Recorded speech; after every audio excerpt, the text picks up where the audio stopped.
네, 할렐루야. 열왕기하 25장 22절에서 30절. 이제 그 이스라엘 역사의 이제 완전히 마지막이죠.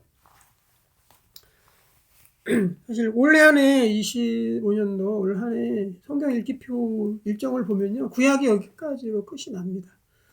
그리고 이제 내년부터는 이제 이 구약의 이제 나머지 반 부분을 이렇게 나가게 되는데요. 그래서 구약의 오늘의 완전히 끝이거든요.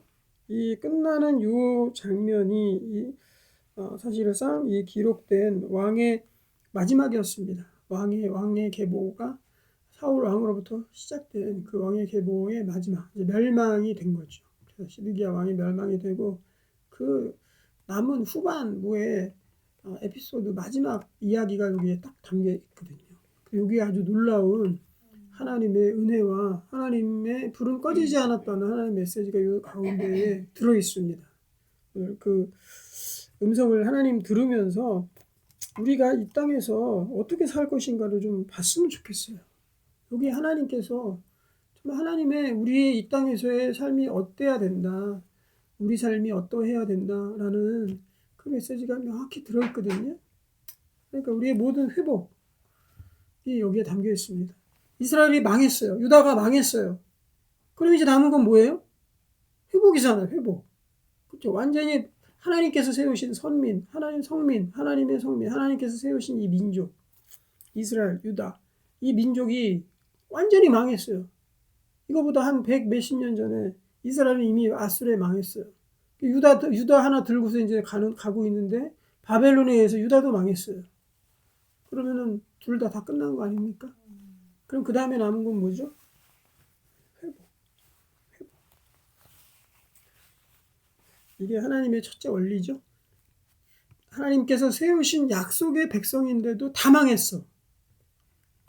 이 땅 가운데 다 망했어. 그거로 끝나면은 하나님이 살아계신 게 아니죠. 하나님의 약속은 거짓된 약속이 되는 것이지. 그러면 그 다음에 남아있는 건 한 가지는 무엇입니까? 회복이 남아있는 거예요. 회복이.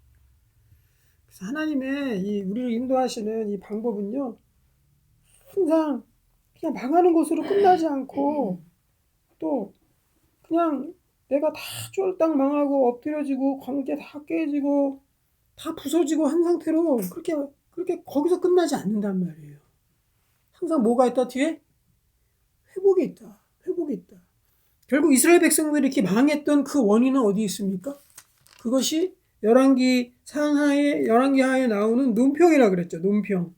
논평들이 중간중간에 다 들어있죠. 24장 3절에도 보면 이 일이 유다의 임함은 곧 여호와의 말씀대로 그들을 자기 앞에서 물리치시고자 하심이니 이는 므낫세의 지은 죄 때문이며,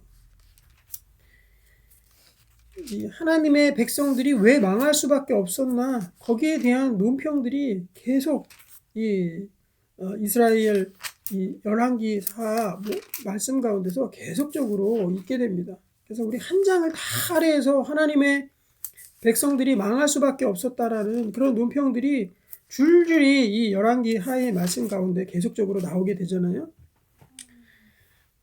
자기 죄 때문에 이 망했단 말이에요. 하나님께서 망하게 하신 것도 아니에요. 그리고 뭐 재수 없어서 망한 것도 아닙니다. 자기 죄 때문에 망한 거예요. 자기의 잘못 때문에 악을 행하고. 그렇죠. 이스라엘 이 왕조를 보십시오. 얼마나 많은 악들이 행해졌고 그 가운데 왕조가 벌써 8번 9번이 바뀌잖아요. 그러면 왕조가 바뀌려면요 쿠데타밖에 없습니다. 쿠데타 일어나야지 왕조가 바뀌는 거예요. 이성계가 고려 왕조를 반역을 하고 쿠데타를 일으켜서 성공해서 이씨 왕조가 세워졌듯이 이 이스라엘 가운데서는 계속해서 왕들을 죽였습니다. 그냥 불법적으로 그들이 모의해서 자기 아무도 모르게 그냥 다 암살해버린 거죠. 그것을 통해서 이 왕조가 바뀔 정도로 그렇게 악이 극악했단 말이에요. 아들을 불 가운데로 지나가게 하고 이방에 있는 끔찍한 그런 이방 우상들을 하나님의 성전에 갖다가 집어넣어놓고 거기서 같이 남창들과 음란한 그런 예배 제사를 드리고 범죄들을 했단 말이죠. 그래서 망한 거예요. 그렇지만 하나님이 그런 백성조차도 회복시키신다. 자기 때문에 지은 죄인데 회복이 있다는 거죠. 그게 하나님의 은혜죠. 자기 죄 때문에 다 망했는데 거기에 끝에 회복이 있다는 거. 우리의 삶도 마찬가지죠. 그러면 중요한 게 뭡니까? 다 망했을 때, 다 쫄딱 망했을 때, 엎드려졌을 때, 모든 것이 끝났다고 느껴졌을 때, 그때 포기하고 떠나버리느냐, 교회를 떠나고 하나님을 떠나고 믿음을 저버리느냐, 아니면 그래도 나는 주님밖에 없습니다라고 하나님을 붙들고 회복을 기다리느냐, 그거죠. 설사 우리가 떠난다고 마음을 먹었더라도 다 포기하고 내려놓고 나는 모르겠습니다 하고 하나님 앞에 엎어져 있더라도, 내가 회복될 마음조차 들지 않더라도 하나님께서는 그의 선택한 백성들은 하나님께서 일으켜 세우신다. 그래서 여기 지금 유다의 오늘 이 장면은요, 유다의 사실상 회복에 대한 의지조차도 없었습니다. 없었으니까 다 쫄딱 망했겠죠. 회복에 대한 의지, 또 하나님을 붙잡고 간구하는 그런 의지조차도 없었어요. 하지만 오직 하나님의 약속과 은혜 때문에 이들이 회복을 얻게 되는 장면입니다. 그래서 요한계시록과 요즘에 열왕기 하를 같이 쌍으로 읽고 있는데요. 밀맥상통하는 부분들이 굉장히 많이 있죠. 성경에 보면요, 구약과 신약이 짝을 이루고 서로가 해석을 해주는 그런 부분이 굉장히 많아요. 그래서 7교회 보내는 하나님의 예수님의 7교회 그 요한계시록에 보내는 편지에 뒤에 후렴구가 뭐가 나와 있죠? 후렴구 동일하게 계속해서 후렴구로 나와 있는 부분이 이기는 자는 하면서 계속해서 7교회의 메시지를 보내시면서 너희는 이기는 자들이 되어라 하고 그 결론을 맺고 있다는 거죠. 그 이기는 자들이 뭐예요? 인내해야 된다. 요한계시록의 주제이죠. 이기는 자, 인내해야 된다. 그 엄청난 핍박을 이겨내야 된다. 인내해야 된다. 그리고 회복을 기다려야 된다라는 거예요. 하나님은 반드시 회복시켜 주십니다. 아무리 쫄딱 망하고 내가 극혐하는 죄 가운데 있을지라도, 누가 보더라도 저놈은 망하고 말 것이야, 마땅히 망해도 싸라는 말을 들을 정도의 그런 극악무도한 죄 이후에 쫄딱 망하는 상황이 있을지라도 하나님은 그 가운데 회복을 준비하고 계시다는 거예요. 왜냐? 하나님 자녀이기 때문에, 하나님이 약속하신 회복의 백성이기 때문에, 하나님의 백성이기 때문에 주님께서 회복을 준비하고 계신다라는 거죠. 회복시켜야죠. 다시금 일으켜 세워야죠. 다시 하나님의 백성으로 세워야죠. 자, 첫 번째 오늘 말씀 가운데는요, 이 쫄딱 망하는 백성들이 나옵니다. 여기에서 우리가 정말로 하나님 앞에 배워야 될 부분들이 뭐냐면, 첫째로 조급해서는 안 된다. 잘 적어놓으시기 바랍니다. 제 설교 때는요, 성경에 밑줄 치는 부분도 많고요, 적어놓으라는 것도 많아요. 적어놓으면 손해가 안 됩니다. 그리고 적어놔야지 우리 마음에 또 새길 수 있어요. 펜이 없으신 분들은 혈서를 쓰서라도 적어놓으시기 바랍니다. 용기가 없으신 분들은 그냥 마음에 새겨놓으시기 바랍니다. 조급해서는 안 된다. 두 번째, 두려워하면 안 된다. 두려워하면 안 된다. 조급해하면 안 된다. 두려워하면 안 된다. 요 두 가지 특징이 언제 나타나냐 하면은, 사탄 마귀가 우리를 넘어뜨리려고 우리에게 첫 번째로 던져주는 마음이에요. 첫 번째로 던져주는 마음. 요게 조급해한다, 두렵다. 그러니까 이거 두 개가 다 통하는 말이에요. 왜 조급합니까? 두려우니까 조급한 거예요. 뭐가 지금 막 쫓아오고 뭐가 어떻게 될 것 같으니까, 두려운 마음이 드니까 이거 어떡하지? 빨리 해야지 하면서 조급한 마음이 드는 거죠. 조급하면 어때요? 조급해하면 조급할수록 두려워하는 마음이 듭니다. 요거 두 개가 바로 사탄 마귀가 던져주는 생각이다. 그럼 우리의 원래 생각은 무엇입니까? 너에게 하나님께서 너에게 주신 마음은 두려워하는 마음이 아니요. 생명과 평강이잖아요. 평강의 마음, 그리고 믿음의 마음입니다. 저는 그래서 특별히 이 두려움과 조급함에 반대되는 우리의 개념으로 보았을 때 어떤 개념을 설정했으면 좋겠냐. 바로 믿음의 반응이에요. 믿음. 그래서 어느 정도는 좀 느긋한 게 필요한 거예요. 여러분, 마음이 급하신 분들 있죠? 성격이 급한 분들 있죠? 한 비율로 보면 어느 정도 될까? 한번 손 들어봤습니다. 자, 나는 성격이 급한 편이다. 손 들어보십시오. 나는 마음이 느긋한 편이다. 손 들어보십시오. 지금 손든 분 중에 성격이 급하다고 손든 분 중에 행동은 굉장히 느긋한 행동을 하시는 것 같은데 두 개가 되게 잘 안 맞으신 것 같은데 진짜 마음이 급한 거 맞는지 모르겠지만 저는 어떨 것 같습니까? 말도 좀 빨리 하고 뭐 좀 몸도 좀 날렵하고 그래서 조급할 것 같지 않습니까? 맞습니다. 저도 조급한 성격 중에 하나예요. 조급한 건 아니지만 급한 성격 중에 하나입니다. 보면은 조급한 사람도 있고 성격이 급한 사람도 있고 느긋한 사람도 있는데 저는요 이 하나님의 백성으로 조금 더 어울리는 그래도 조금 우리가 추구해야 될 우리의 마음의 상태는 뭐냐?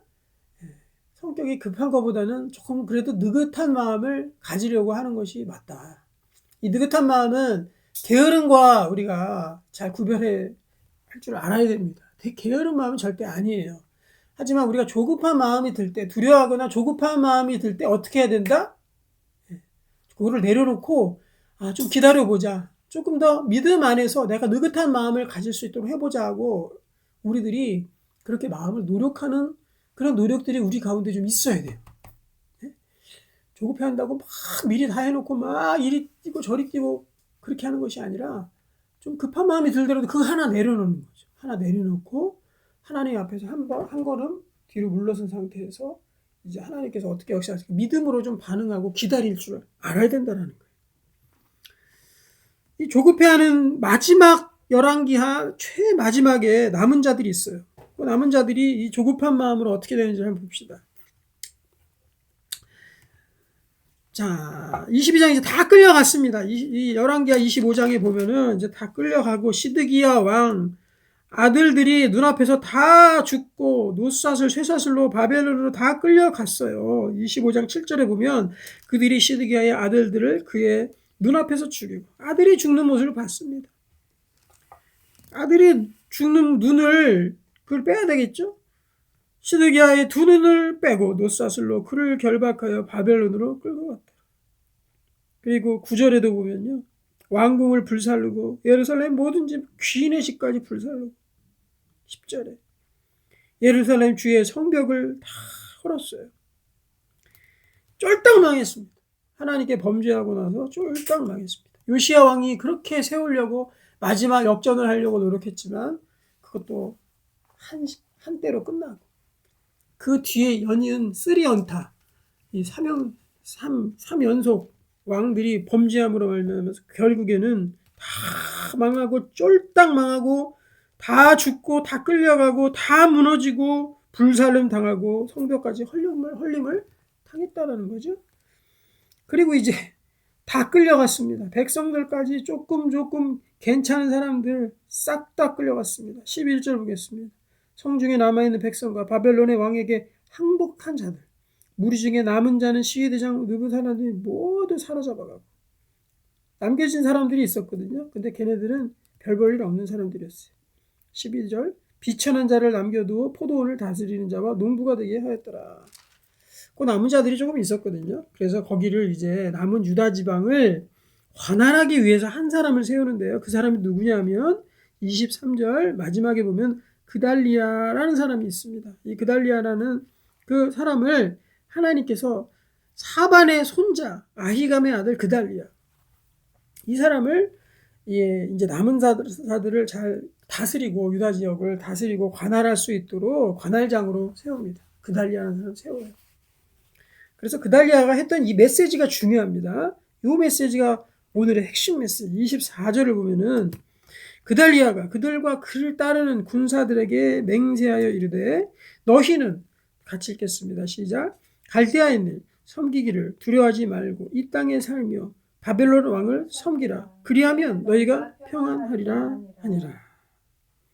지금요, 이 온통 난리가 벌어진 상황이에요. 전쟁이 일어나고 다 끌려가 다 죽었어요. 불살름을 당하고 성벽 다 무너졌습니다.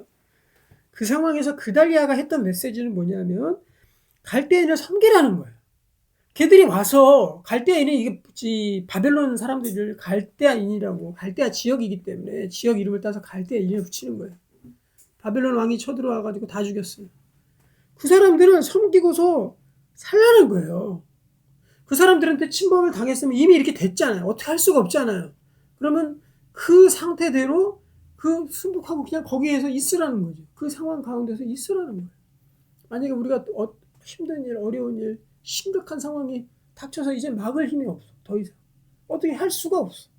그런 상황이 있으면 그거를 어떻게 하려고 빚을 땡기든지 아니면 무리수를 두든지 자기가 어떤 사람한테 다 사람들한테 온갖 사람 연락을 하고 그렇게 하지 말고 우리를 구원하신 분 하나님밖에 없는데 그냥 그 상황이 되었으면 그냥 그 상황 가운데서 있으라는 거예요. 있으라는 거. 한 가지 뭐 하면서? 두려워하지 말면서. 여기 다시 24절 보겠습니다. 갈대아인을 섬기기를 두려워하지 말라. 그리고 이 땅에 살며 바벨론 왕을 섬기라. 그러니까 망하는 상황 가운데서도요. 하나님 메시지는 뭐냐면 망했다. 어떡하지? 일단 조급하죠. 두렵죠. 그 상황에서 두려워하지 말고 그 상황을 그냥 받아들이라는 거예요. 받아들이고 한 걸음 뒤로 물러나서 하나님께서 행하실 일들을 이제 다시 기대하면서 있으라는 거죠. 그 상황을 억지로 역전시키려고 하면 어떻게 해요? 무리수를 두고 거짓말하면 그 거짓말을 등통날까봐 거기에 또 거짓말을 하고 무리수를 두고 더 어거지 상황을 만들고 일은 점점 더 꼬여가고 회복의 가능성은 나오지 않습니다. 그런 상황이 생기면 하나님 내가 잘못했습니다 하고 한 걸음 물러서서 그 상황을 일단 받아들이고 그 다음에 하나님께서 회복시킬 상황을 보라는 거죠. 그러면 어떻게 된다? 갈대한 일 섬기기를 두려워하지 말아라. 그리고 이 땅에 살면서 바벨론을 섬기라. 그리하면 너희가 평안할 것이다. 평안하리라 라고 말씀합니다. 이 부분에 대한 더 상세한 설명이 나오는데요. 바로 예레미야 선지자가 요때 살았던 선지자거든요. 요 예레미야가 요 글을 하나님께서 받은 말씀을 다시 예레미야에서의 상세하게 기록을 하고 있어요. 자, 이 예레미야 42장 11절부터 이제 쭉 42장, 43장, 44장 여기가 그 부분이거든요.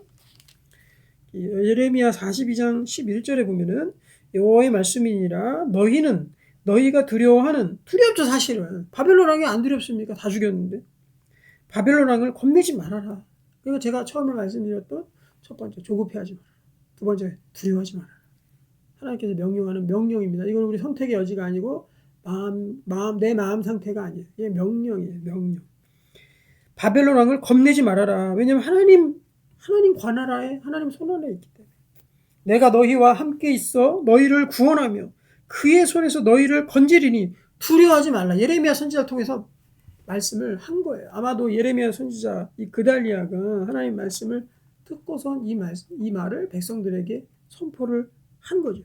그러면서 하신 약속이 있어요. 12절 다시 보면은 예레미야 42장 12절 내가 너희를 불쌍히 여기리니 그도 너희를 불쌍히 여겨 너희를 너희 본향으로 돌려보내리라 하셨느니라. 여기서 너네 계속 살 수 있어. 끌려갔던 사람들도 다시 올 수 있어. 왜? 내가 너희를 불쌍히 여길 것이기 때문에. 우리 백성들 불쌍하다. 이 백성도 이렇게까지 다 침범을 당하고 겁탈을 당하고 난리가 벌어졌는데 두려워하지 않고 여기서 그 상황을 받아들이고 너희가 이 상황을 잘 인내하면서 하나님의 회복을 기다리면 내가 너희를 불쌍히 여길 것이다. 그래서 하나님 저희를 불쌍히 여겨주십시오. 기도 많이 하죠. 그런 기도. 그래서 어떤 분들은 보면요. 기도 시작부터 맨 하나님 저를 불쌍히 여겨주옵소서. 그렇게 하면서 기도하시는 분들이 있어요. 근데 그분들은 항상 기도의 시작을 주여 저를 불쌍히 여겨 주옵소서 이렇게 시작하시는 분들이 있더라고요. 그러면 제가 들으면서 이렇게 딱 오죠. 또 무슨 불쌍한 짓을 했길래 그래?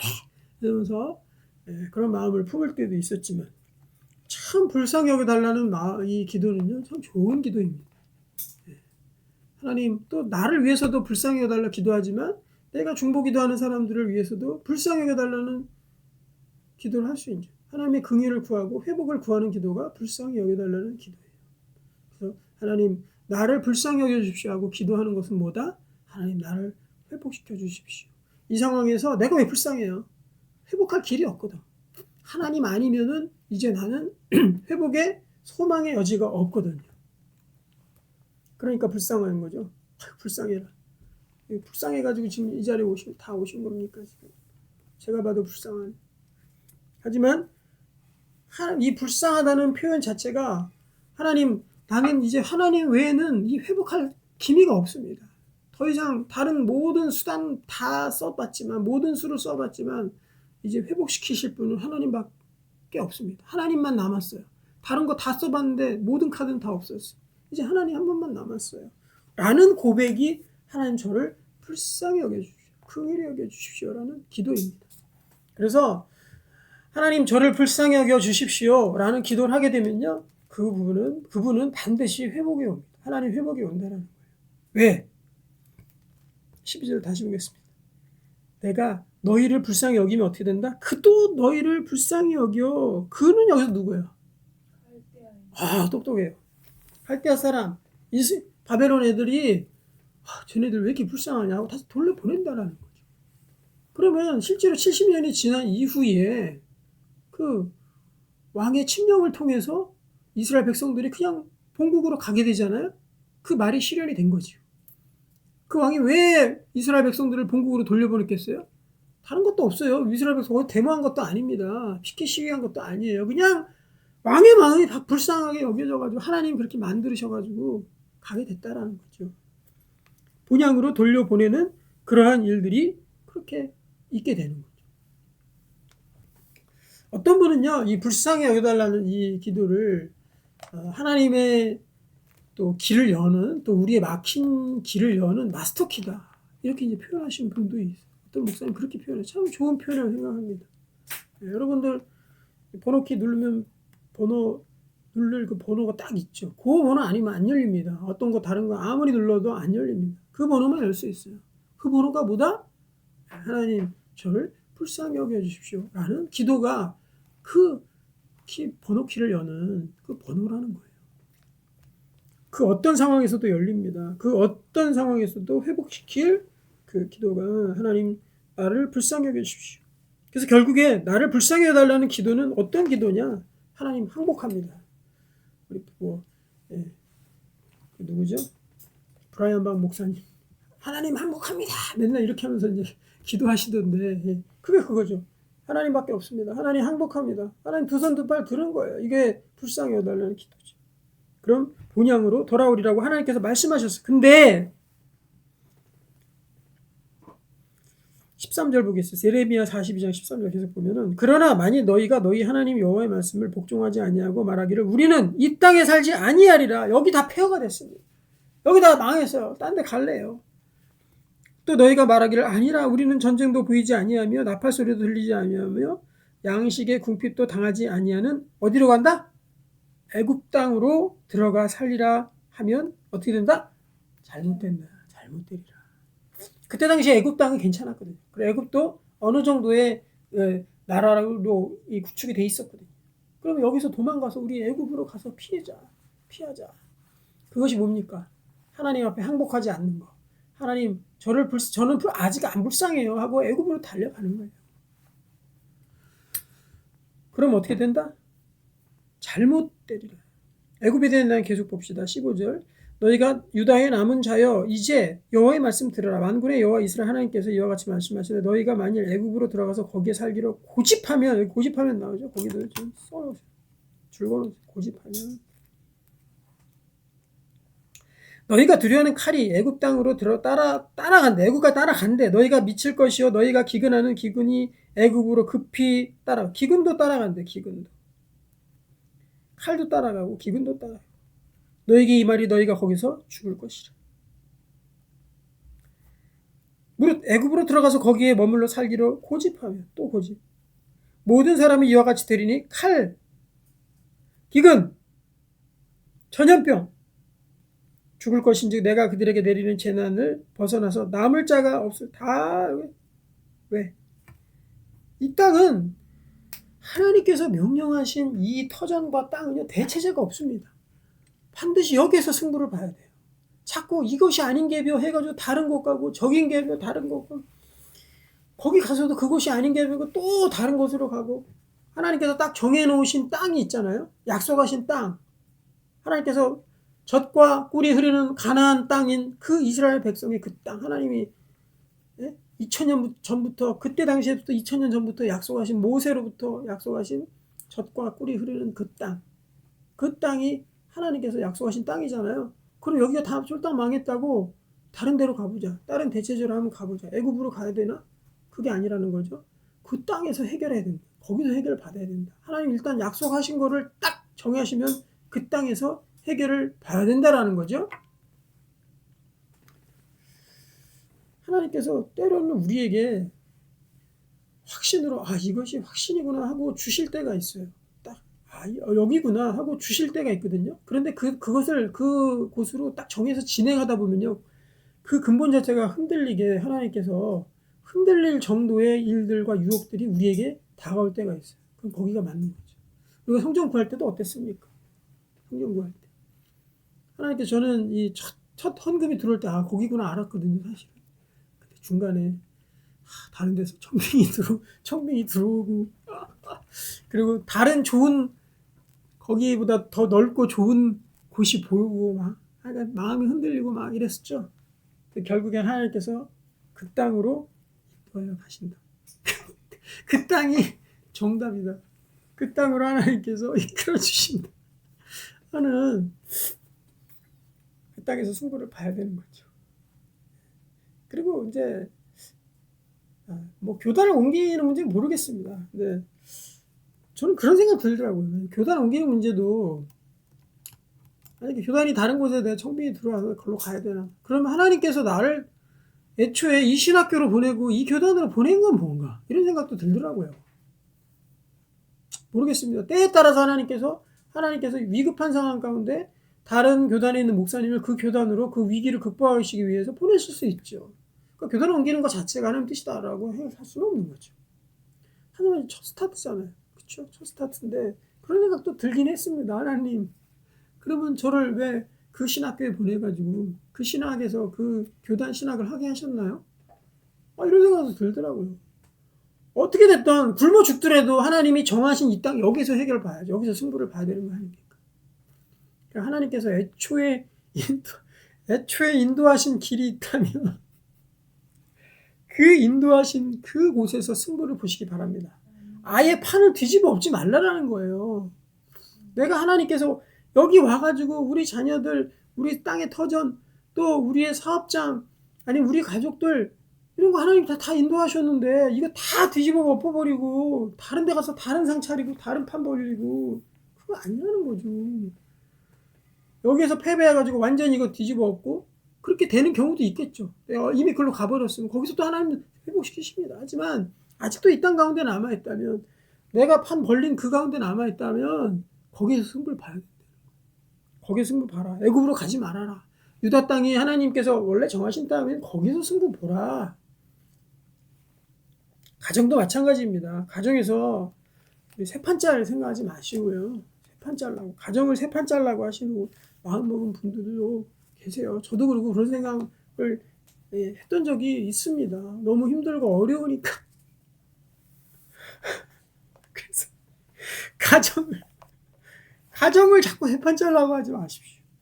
하나님께서 성경에 손 얹고, 하나님께서 주례하시는 목사님 성경에 손 얹고 거기서 고백을 하셨으면요. 그러면 거기에서 어떻게든 이기고 거기서 승부를 생각을 하셔야지. 그거 다 걷어치우고 애굽으로 가서 다른 판 짜가지고 세 판 짜신 분들도 계시죠. 그러면 하나님은 헷세대 하나님 헷세대가 그 뜻이거든요.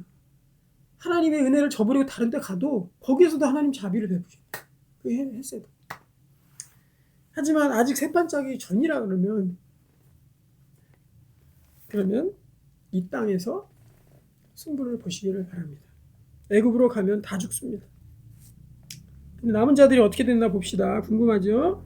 다시 이제 열왕기하 25장 25절에 하나님 말씀 하는 사람은 항상 외세의 또는 마귀의 그러한 도전이 있습니다. 저항이 있어요.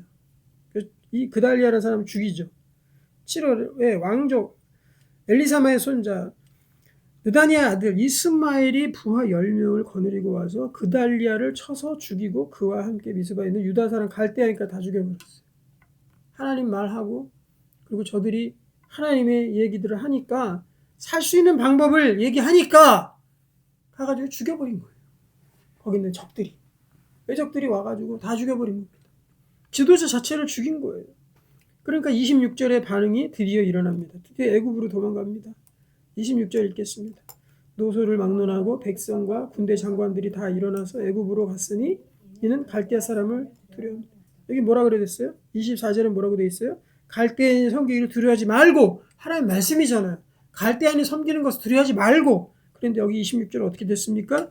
갈대아 사람을 두려워하며. 그래서 애굽 가지 말라고 예레미야서를 통해서 그렇게 말씀을 했는데도 불구하고 다 애굽으로 도망가고 있는 거예요. 사실은 그럴 만도 하죠. 망 죽었어요. 불살라졌어요. 성벽 다 무너졌어요. 다 지식인들 다 끌려갔습니다. 조금 남은 사람들이 이제 거렁뱅이 막 거지들 좀 못 사는 사람들 남았는데 여기서 좀 어떻게 할까 했는데 그달리아라는 그래도 지도자가 있어가지고 그 사람이 가지 말고 해서 살자 그랬는데 그 사람까지 죽었네. 그래도 하나님의 약속은 변하지 않습니다. 상황이 변해도 하나님의 약속은 안 변한다. 그러니까 하나님의 약속이다 하면 좀 적어놓을 필요가 있어요. 하나님, 왜냐면 우리 마음이 흔들리거든. 사탄이 흔들어 놓거든.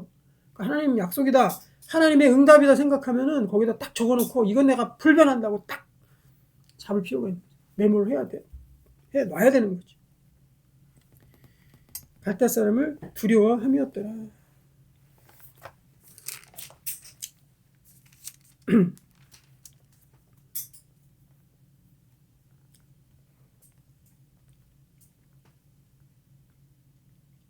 그런데 이 사람들은 어떻게 됐습니까? 결국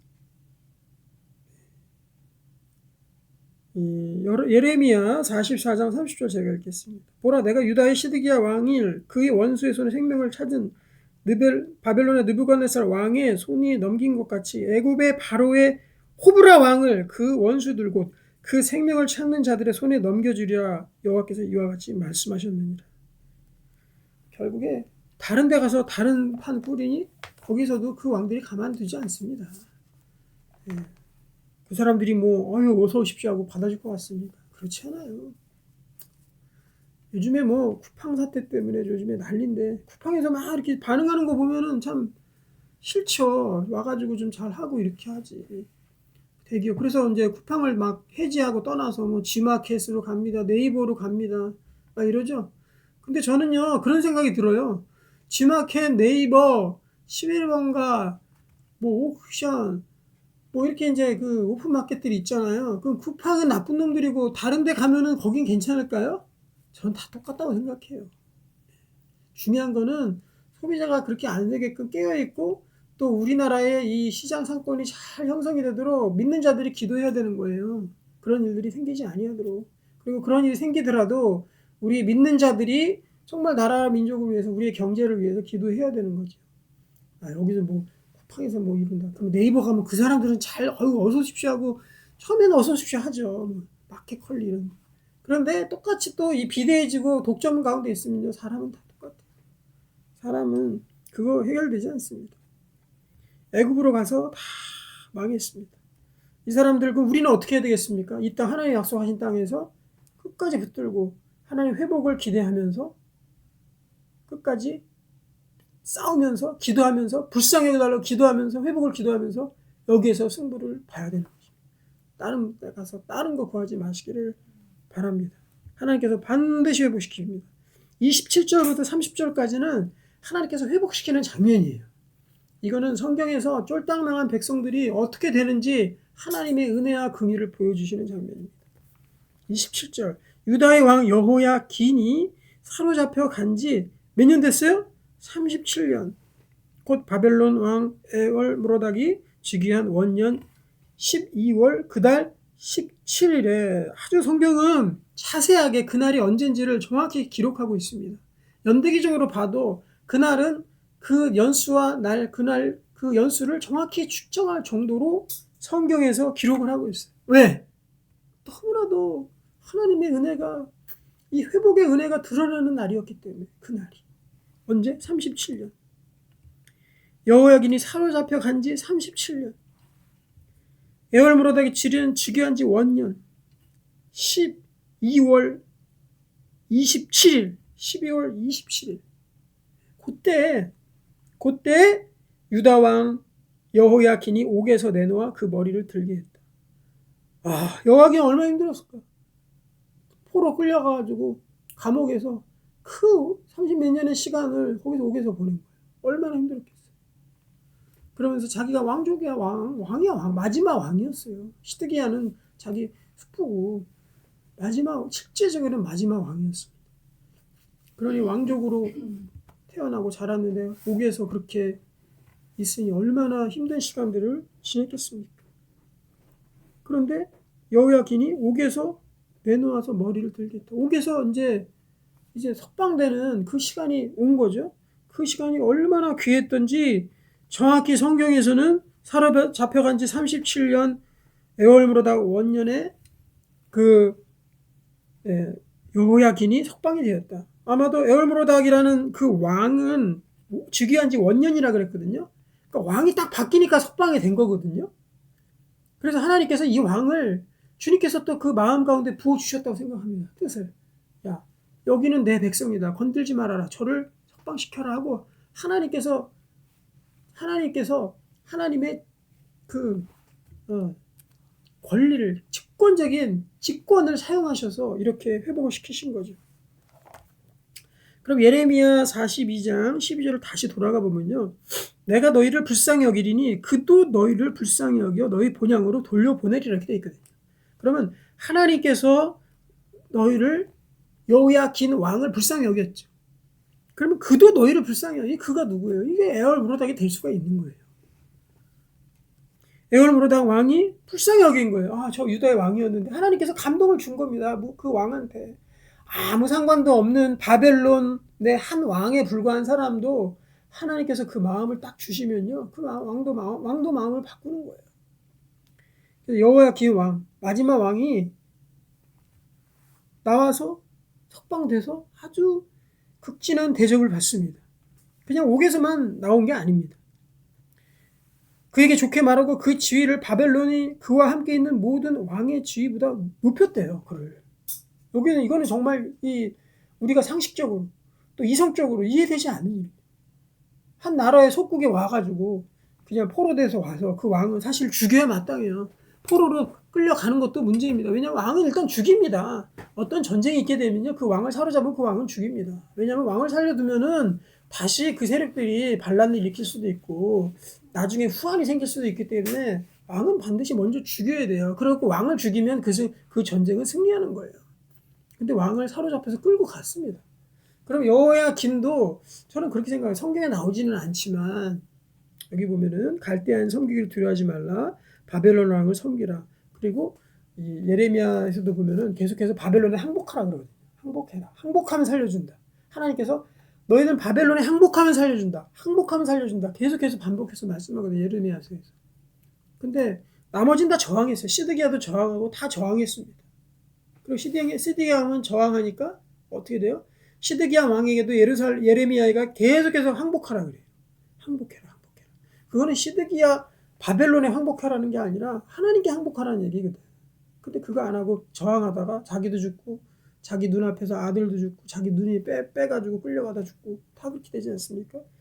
그런데 여호야킨 왕은 아마도 항복했던 것 같아요. 항복했으니까 하나님의 은혜로 끌려간 거죠. 37년이라는 긴 시간 동안에 옥에 있었지만은 그렇지만 거기에서 하나님께서 항복했기 때문에 긍휼을 베푸셔서 어떻게 돼요? 왕의 지위보다 높였대요. 그리고 29절에 보면 열왕기하 25장 29절 그 죄수의 의복을 벗게 하고 그의 일평생에 항상 왕의 앞에서 양식을 먹게 하였고 그가 쓸 것은 날마다 왕에게서 받는 양식이 있어서 종신토록 끊이지 아니하였더라. 하나님 약속이 맞습니까? 아닙니까? 섬기라, 항복하라. 그러면 평안하리라. 나의 앞에서 항복하면 평안하리라. 그래서 오늘 말씀 정리합니다. 여호야킨 왕, 여기도 쉽다고 그랬죠. 길게 살아가면서 긴 왕이에요. 명줄이 길어요. 그리고 하나님의 은혜는 끊이지 않는다. 아무리 망하고 아무리 쫄딱 망하고 아무리 심각한 상황 가운데 있더라도 하나님 앞에 항복하는 사람, 그 상황을 비관해가지고 판을 다시 짠다고, 다른 데로 도망가고, 하나님 약속 저버리고 다른 판 짠다고, 다른 사람 의지하거나 다른 거 동원하거나 그러지 아니하고 하나님 앞에 그 상황을 받아들이라. 망한 상황 그냥 받아들이십시오. 그리고 두려워하지 말고 그 상황을 내가 받아들이고 하나님 앞에 불쌍히 여김을 간구하고 회복을 간구하면 하나님께서 그 어떤 상황도 회복시키신다. 그래서 결국에 이 여호야긴 왕이 이렇게 날마다 왕에게서 종신토록 그 받는 양을 끊이지 않고 이렇게 살다가 왕의 식탁에서 같이 살다가 먹고 살다가 어떻게 됩니까? 결국에 70년 이후에 포로들은 다시 귀환을 하게 됩니다. 예루살렘 성전도 다시 재건이 됩니다. 결국에 궁극적인 회복은 어디에서 일어나게 됩니까? 결국 예수 그리스도를 통해서 이 모든 우리의 죽을 수밖에 없는 그런 상황들이 회복을 얻는 거죠. 그리고 천국 가기 전까지 우리에게 닥칠 그러한 위기와 환란과 공고와 이런 문제 상황들이 있습니다. 때로는 쫄딱 망해서 어떡하지 하고 발 동동 구르면서 이 자리에 오신 분들도 있을 수도 있어요. 하지만 그때 하나님 저를 불쌍히 여기십시오. 저 주님 항복합니다. 주님 앞에 두 손 두 발 들고 이 상황 그냥 받아들이겠습니다. 하지만 하나님이 시간 지나면 모든 것들을 회복시켜 주실 줄로 믿습니다. 하고 하나님께 기도하는 자들은 하나님 반드시 회복시키신다는 거예요. 중간중간마다 어려울 때도 있어요. 우리 가정을 보더라도 그래요. 정말 포기하고 싶고 또는 죽어버리고 싶고 태판 짜고 싶고 이런 상황이 한두 번이 아니었습니다. 하지만 그때그때마다 하나님 막아주시고 하나님께 계속해서 기도하고 예배하고 결국에는 회복시켜 주실 것들을 믿으시기를 바랍니다. 회복되는 과정에 있는 줄로 믿죠. 네, 그리고 교회도 허락해 주시고 모든 것들을 주님께서 온전히 회복시켜 주시고 예수 그리스도 영광의 자리까지 하나님 회복시켜 주신다는 것을 꼭 믿으시기를 바랍니다. 그것이 하나님 나라의 원리다. 정리하면 두려움과 조급함 그거는 마귀가 주는 생각이다. 한 걸음 물러나서 기다리시길 바랍니다. 우리의 상황은 이렇게 되었지만 내가 애굽으로 가지 않고 내가 일단 기다려보자. 이곳에서 기도하면서 기다리자. 하나님이 다 채워주신다라는 거죠. 최근에 성전 저는 이제 그 수리를 하면서요. 이런 생각이 있어요. 한 2주가 지나도록 리모델링 업자가 선정이 안 되니까 그때 내가 조급해지더라고. 두려움도 생기더라고. 이러다가 한 달 그냥 까먹으면 어떡하지? 월세날도 다가오는데 어떡하나? 그래서 그냥 우리끼리 이렇게 하고 예배드릴까? 이런 생각 했거든요. 되게 조급했어.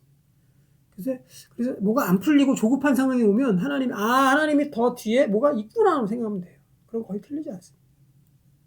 기다리니까. 또 좋은 분 하나님께서 보내주시고 우리 기도 목사님도 그 얘기를 하니까 김장규 목사는 아주 복이 많아. 그러면서 이제 말씀하셨거든요. 다 그런 원리인 것 같아요. 실제로 겪어보니까 조급한 상황, 안 풀리는 상황 생기면 조금 물러나서 기다리십시오. 그럼 안 망해요. 그리고 하나님께서 더 좋은 길을 주시던가 아니면 그 길이 아니기 때문에 주님 막는다 생각하시면 틀리지 않는 것 같습니다. 기도하겠습니다. 하나님 아버지 감사드립니다. 오늘도 주님께서 역사하셔서 귀한 자리에 우리를 이끌어 주심을 감사합니다. 하나님 다 망한 이스라엘 백성도 예수 그리스도를 통해서 회복시켜 주셨는데 바벨론에 끌려가서도 주님께서 회복시켜 주셨는데 어찌 이 땅에서 우리의 삶에 하나님의 회복이 없겠습니까? 아버지 하나님 아무리 어려운 상황 가운데 있더라도 회복을 위해서 우리 두 손 두 발 다 들고 하나님 앞에 늘 매달리게 하여 주시고 하나님께서 주시는 회복의 역사를 우리의 눈으로 볼 수 있도록 인도해 주시옵소서. 예수님의 이름으로 기도합니다. 아멘.